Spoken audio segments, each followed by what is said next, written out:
Hello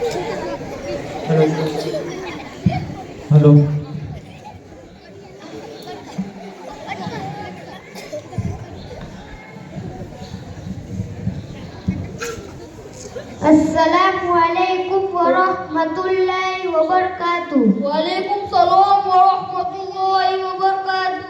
પીરા કાકા સવારે વહેલા હાથમાં શું લઈને ઊભા છો? ઓલી તબ હાથમાં ચાકુ લઈને ઊભો છું. આજના તાજા તાજા સમાચાર વાંચું છું. પીરા કાકા સવારનો વહેલો ટાઈમ ઘણોય કિંમતી ટાઈમ છે. આ ટાઈમે ફરિશ્તાઓની બદલી થાય છે, માટે તમારે આ ટાઈમે અલ્લાહનું નામ લઈને તસબીહ પઢવી જોઈએ. ઓલી તબ મને બધી ખબર છે, પણ આ દુનિયામાં શું થઈ રહ્યું છે એ પણ જાણવું જરૂરી છે. માટે નવા નવા સમાચાર ઓછવાથી આપણને કેટલું બધું જાણવા મળે છે. આજના પેપરમાં નવા શું સમાચાર છે? જરા અમને તો સંભળાવો. ઉંબરોતાણ આજના ઉગતા સમાચાર. કલકત્તાના શમશાન ઘાટ પરથી એક મુર્દુ 15 ટન લાકડું લઈને ફરાર. જે માણસને આ મુર્દુ મળે તે માણસ શેતાન ચોકીમાં સંપર્ક કરે. પગડી આપનારને દર મહિને 1200 રૂપિયા ટેક્સ ભરવું પડે. પીરા કાકા પેપર તો ઊંધું પકડ્યું છે. હું કરી ઊંચું. હા, વોચી સંભળાવો. અરબી સમુદ્રમાં આગ લાગતા મચ્છી ખેતીદારોનું 50 લાખ ફાયદો. આગ ઓલાવવા ઇન્ડિયન ઓઇલ કંપનીઓ યુદ્ધનો ખડે પગે તૈયાર. અને 5 દિવસ પેટ્રોલ ડીઝલનો 50% કપાત. બીજા સમાચાર શું છે? ગીરના જંગલમાં શિયાળ અને વાઘ વચ્ચે ધમાધમ યુદ્ધ, જેમાં વાઘ ગવાતા 3 બોટલ ખૂનની જરૂર પડતા કીડીબેન ખૂન આપવા તૈયાર. અને તમને કોઈ નવું સાંભળ્યું? કેટલા બધા નાના નાના છોકરા ઉપર જુલમ થયો છે. તેમના ફોટો પણ આવ્યા છો.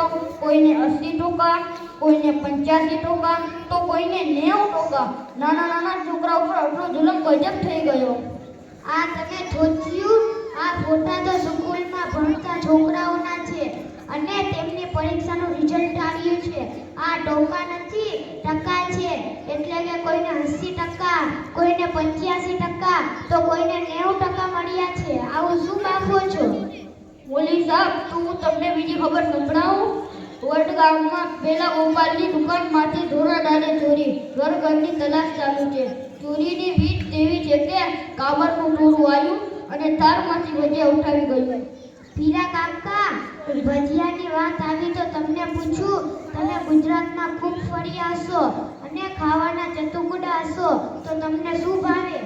ઉંબરોતાણ ભાવનગરના ગોઠિયા, જૂનાગઢની કેરી, માંગરોળની મચ્છી, વલસાડના ચીકુ, સુરતની બરફી, ભરૂચની સીંગ, વડોદરાનો કેવડો, મહેસાણાનો ભજીયો, સિદ્ધપુરનું સેવ, પાલનપુરના પેંડા અને આવી વખત મીડિયમ. કાકા, તમે ઘેર જઈ શું ખોશો? ઘેર જઈ બાયડીની ગારો ખાઉં છું અને ગુસ્સો આવે તો ગુસ્સાને પી લઉં છું. પીરા કાકા, તમે તમારી જિંદગીમાં ખાવા પીવા અને વાતોના ઝપાટા વગર બીજું કંઈ નથી કર્યું. તમને આખિરત અને જિંદગીની કોઈ ફિકર જ નથી. મુન્ને સલામ કરી તો તમે કહ્યું વાલેકુમ સલામ. તમારી સલામ સહી નથી તો તમારી નમાઝનું શું ઠેકાણું હશે?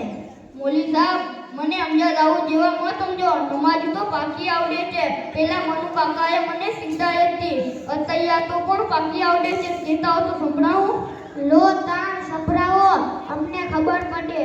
ઉંબરો તાણ અત્તહિયાતો, ઉંબરો મારી વાતો, નકે પછી લાતો, પછી પાછો પાટો, મળ્યા પછી ડાટો.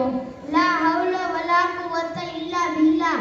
તમે શું પઢો છો? આટલા બધા ડોસા થઈ ગયા. તમારી નમાઝ કે સલામનું ઠેકાણું નથી. આવી નમાઝ પઢવાથી કોઈ ફાયદો નથી. કુરઆન અને નમાઝ સહી કરવી જરૂરી છે. એના વગર આખિરતમાં ચાલશે નહીં. આજે તમને છાપો વાંચવા અને વાતોના ઝપાટા મારવાની ફુરસત મળે છે, પણ આખિરતની ફિકરની સહી કરવા માટે ટાઈમ મળતો નથી. હવે તો તમારી જિંદગીના થોડાક દિવસો બાકી છે, તો તમે તેની ફિકર કરો. મોલી સાહેબ, તેના માટે હું શું કરું? જબાન તો વળતી નથી, અક્કલ તો જાડી થઈ ગઈ છે, નવસે તો ઓછું દેખાય. પીરા કાકા સાંભળો, તમે મોટી ઉંમરના થઈ ગયા. તમે હવે મદ્રસામાં પઢવા જઈ શકતા નથી. આ જમાનામાં દાવ તો તબલીગની મહેનત માટે ગામે ગામે જમાતો નીકળી છે. તો તમે 4 મહિના જમાતમાં જઈને તમારી નમાઝ સહી કરો, ઘણાએ માણસો જમાતમાં જઈને સુધરી ગયા, એમની આખિરત બની ગઈ. મોલી સાહેબ, હું 4 મહિનાની જમાતમાં જવા તૈયાર છું. લખો મારું નામ. પણ પેલા સોહેલ કાકાએ મારી સાથે રાખ્યો, કારણ કે અમે 2 ડોહાની જોડી થઈ જાય. કાકા, તમે 2 ડોહા ભેગા થાઓ તો વડી જમાલ બમાલની વાતો મારશો.